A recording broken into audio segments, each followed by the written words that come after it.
चित्रा नक्षत्र में आपका जन्म हुआ है और ये गरम नक्षत्र होता है।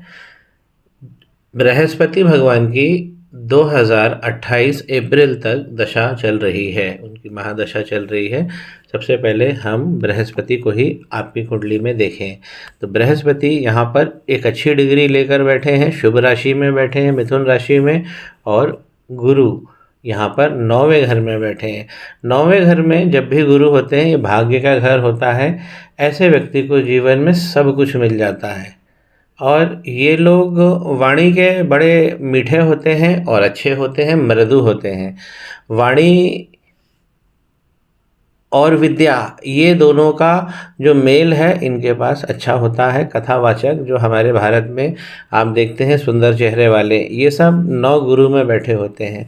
9 अगर 9 नंबर पे गुरु बैठे हुए हैं, ये घर है 9 नंबर और राशि यहाँ पर 3 आ रही है, तो हमारी जो उच्च शिक्षा है वो बहुत अच्छी होती है। शिक्षा यूनिवर्सिटी की भी हो सकती है और शिक्षा ज़माने की भी हो सकती है। सबसे पहले हम देखें, आरंभ करता हूँ। सबसे पहले हम देखें कि यहाँ पर पहला घर है और इस घर में 7 लिखा हुआ है। वीनस यहाँ पे 27 डिग्री के हैं, तो ये मृत हो गए हैं, तो इन्हें जीवित करना बहुत ज़रूरी है। 27 डिग्री पे वो चीज़ आपको नहीं मिल सकती जो ये देना चाह रहे हैं अपनी सिटिंग से। तो वीनस जब यहाँ बैठते हैं तो लग्जरी को व्यक्ति क्वालिफाई करता है और व्यक्ति सुंदर होता है। 7 नंबर लेकर बैठे हैं, यानी तुला राशि अपनी ही राशि में बैठे हैं, पहले घर में बैठे हुए हैं। तो वीनस का प्रभाव व्यक्ति के ऊपर स्टाइलिश होना, ब्रांडेड चीज़ पहनना, खाने के लिए ट्रैवल कर जाना 2-2, 300 किलोमीटर, कुछ लोग चाय पीने के लिए 20 किलोमीटर चले जाते हैं।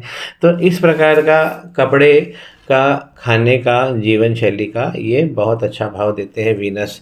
तो यहाँ पर इनको एक ओपल पहन लेना चाहिए।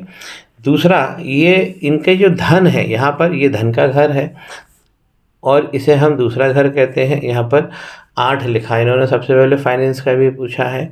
तो फाइनेंस के लिए यहाँ पे वृश्चिक राशि बनी हुई है, तो वृश्चिक राशि वाले को यहाँ अगर बन जाती है धन के घर में, तो एक भाव देती है कि व्यक्ति को श्रम से और मतलब पैसा जो मिलेगा उसको अपनी बुद्धि और प्रयास गड़ाने पड़ते हैं, क्योंकि वृश्चिक राशि बनी है।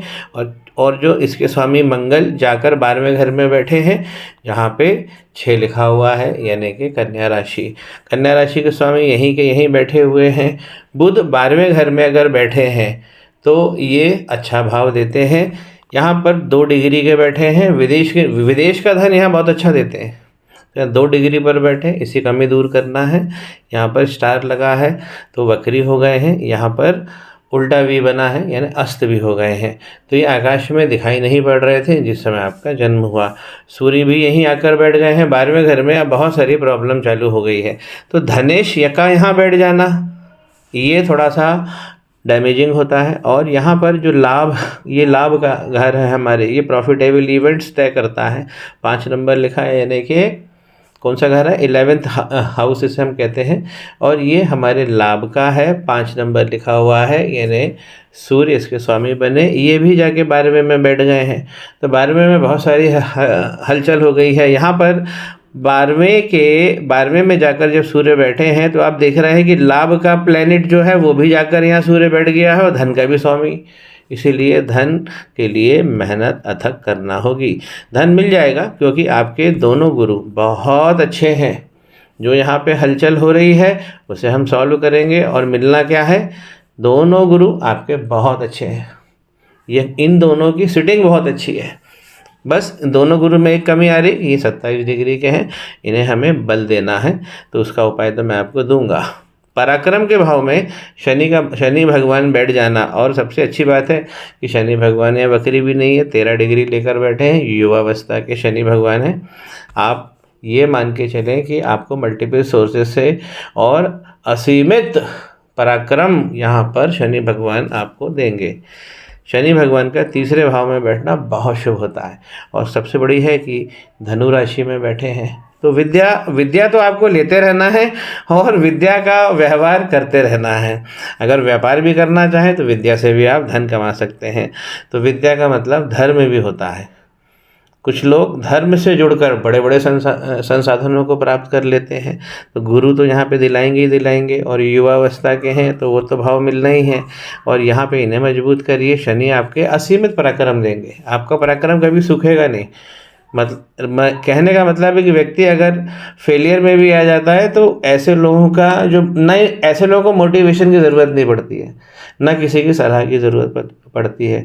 उनको दिशा भी मालूम है और क्या करना है ये भी मालूम है। राहु जब चौथे घर में बैठते हैं और शनि भगवान की राशि में बैठे हैं तो शनि भगवान को पीड़ित करेंगे। ये शनि भगवान का घर है जहाँ राहु बैठे हैं, तो राहु यहाँ पे आपको पोजेशन वगैरह ये सब आपको पहुँचा देंगे, और आपकी जो संपत्ति है उसका भी निर्माण कराएंगे। फैमिली में ज़रूर इशू देंगे, वैवाहिक जीवन में भी यहाँ पे तंग करते हैं। और आपके चंद्रमा यहाँ पहले ही ख़राब हो गए, एक तो 12वें में जाकर बैठ गए हैं और सूर्य के साथ भी बैठे हैं, तो अमावस्या के समय आपका जन्म हुआ है, तो इस पे अमावस्या योग लगा हुआ है। मंगल 12 में चले गए हैं, नॉर्मली भी मंगल 12 में है तो ये मांगलिक दोष क्रिएट करते हैं, प्रयासों को में कठिनता लाते हैं, और जो वैवाहिक जीवन है उसमें भी उथल पथल करते हैं। चंद्रमा यहाँ पहले ही ऑपोजिट सेक्स की जो कारक है वो डैमेज है, मंगल पे इनको काम करना चाहिए।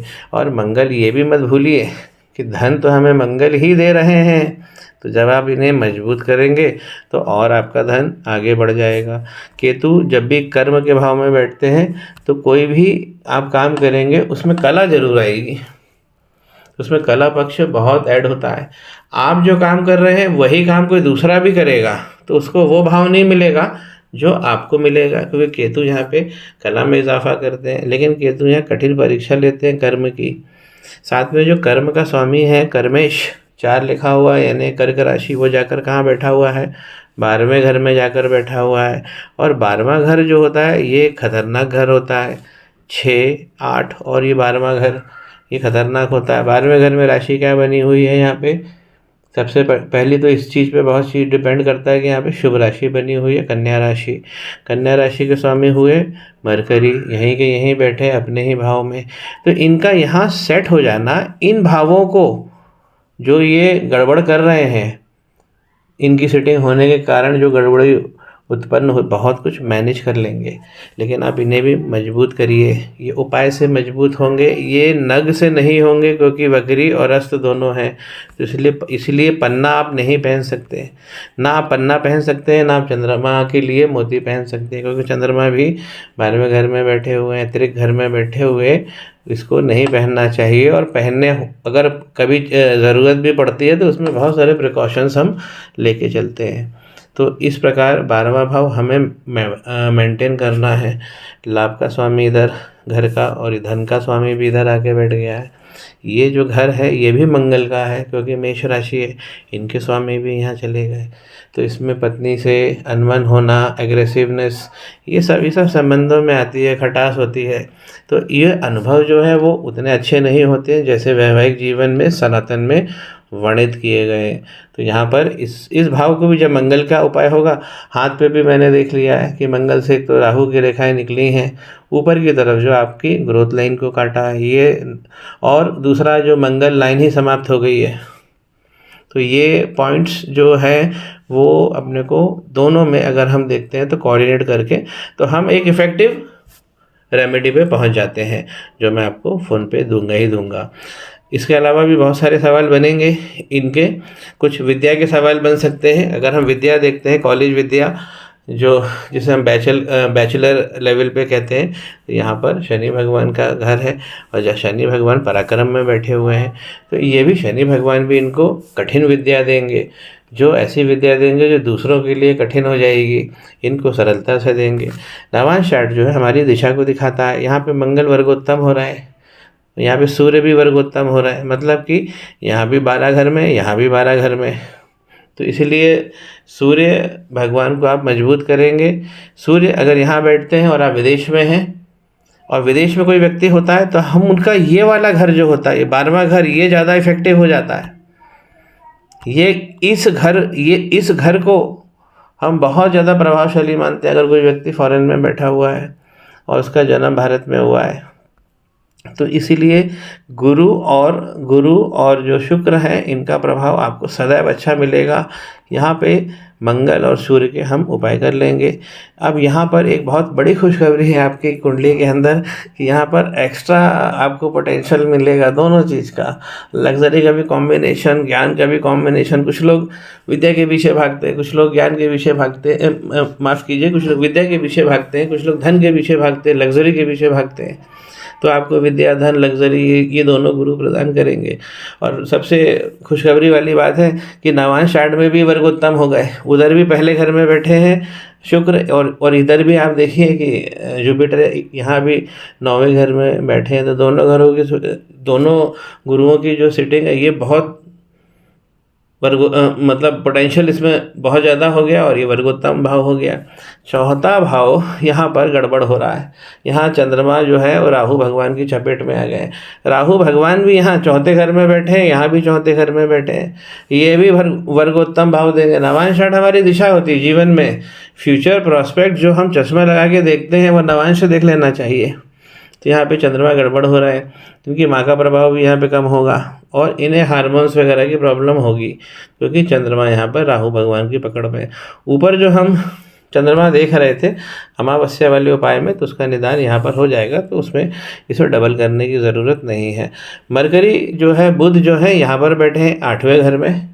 मरकरी का बुध में, मरकरी ऊपर तो 12वें घर में बैठ के आपको विदेश में बहुत सारी हेल्प कर रहे हैं, और जो दुर्योग है लगे हुए हैं 2, वो उनसे आपकी रक्षा भी कर रहे हैं, लेकिन कमज़ोर हैं, 2 डिग्री के हैं, इन्हें मजबूत करिए।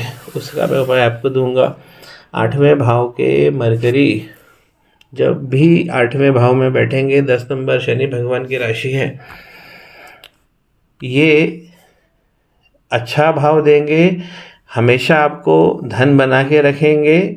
जब भी एक बार देना चालू करेंगे देते जाएंगे। R&D बहुत करवाएंगे, इसका आप ख्याल रखना। तो जीवन में शिक्षा और R&D तो करना ही है। यहाँ पर सबसे बड़ी जो सेंट्रल चीज़ मैं आपसे बोलूँ कि शनि भगवान यहाँ भी 3 नंबर पे बैठे हैं पराक्रम में, यहाँ भी 3 नंबर में बैठे हैं। तो कुंडली आपकी बहुत, मतलब इसे हम वर्गोत्तम कहते हैं, लेकिन ऐसा लग रहा है कि सकल वर्गोत्तम हो गई है। कुछ उपाय छोटे से करने हैं, वो मैं आपसे दूरभाष पे चर्चा करता हूँ।